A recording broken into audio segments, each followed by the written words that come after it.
My brothers and sisters in Christ, I believe that the presentation of the bracketing of today's gospel does a little bit of a disservice in that it chops off what immediately precedes it, and the verses right before, the context for the meal that they're sharing. And that is the calling of Levi, or Matthew. And so Jesus has called Levi to himself, and Levi has responded to the calling of the Lord with great joy and has thrown this feast to receive the Lord, and scribes and Pharisees are at the meal as well. And so already in the verses right before, Levi throws the feast, and there's a question about Jesus eating with tax collectors and sinners. Then it picks up with what we read in today's gospel, which is the questioning of why Jesus' disciples don't fast. Jesus responds in this context very importantly in a way that speaks to our own need for context in the spiritual life. First of all, he presents himself as the bridegroom. And so the allusions to God as the bridegroom of his bride Israel are fulfilled in Jesus. So as he uses this image of the bridegroom, he is, for one, making a statement of his identity. This seems to pass over the head of the Pharisees.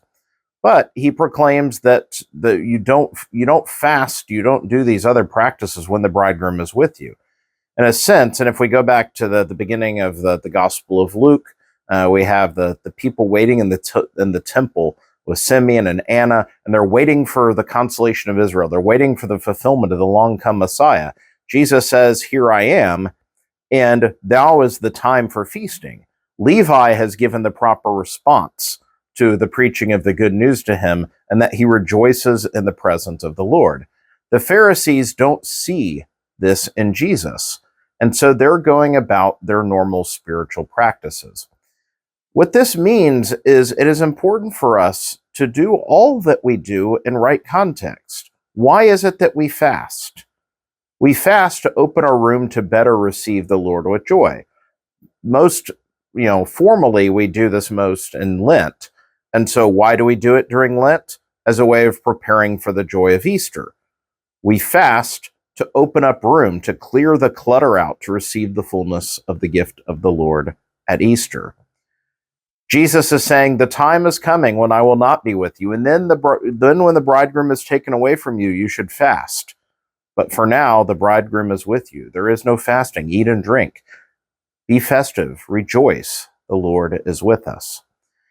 In one sense, we can say, yes, the risen Lord is with us always, as he says right before his ascension.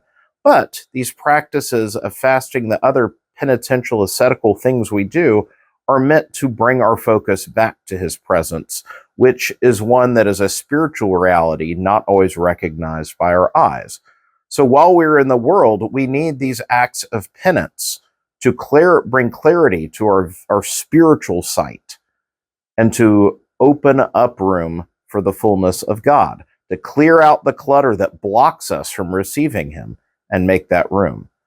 But it always is driven toward the intention of the Lord. So let me give you an example of the practical reality of this.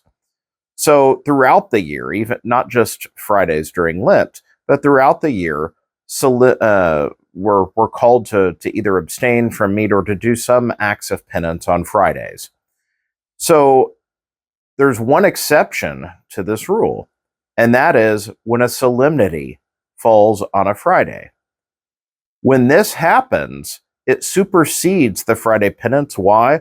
Because solemnities are the most solemn feasts, the times of great joy in the mysteries of the Lord. And so in these days, we don't fast. We focus on the joy of the mystery. On the other Fridays, we're called to focus on the mystery of the cross, of the suffering and death of Jesus. And so all things that we do have their proper end. Instead of just following our spiritual and devotional practices blindly, or just, out of rote practice, we need to avoid this, but instead realize that everything has a purpose in the spiritual life, and that it's always to focus our sight and the cultivating of joy on the Lord, the bridegroom, who is with us and has brought the good news of freedom. May God bless you all.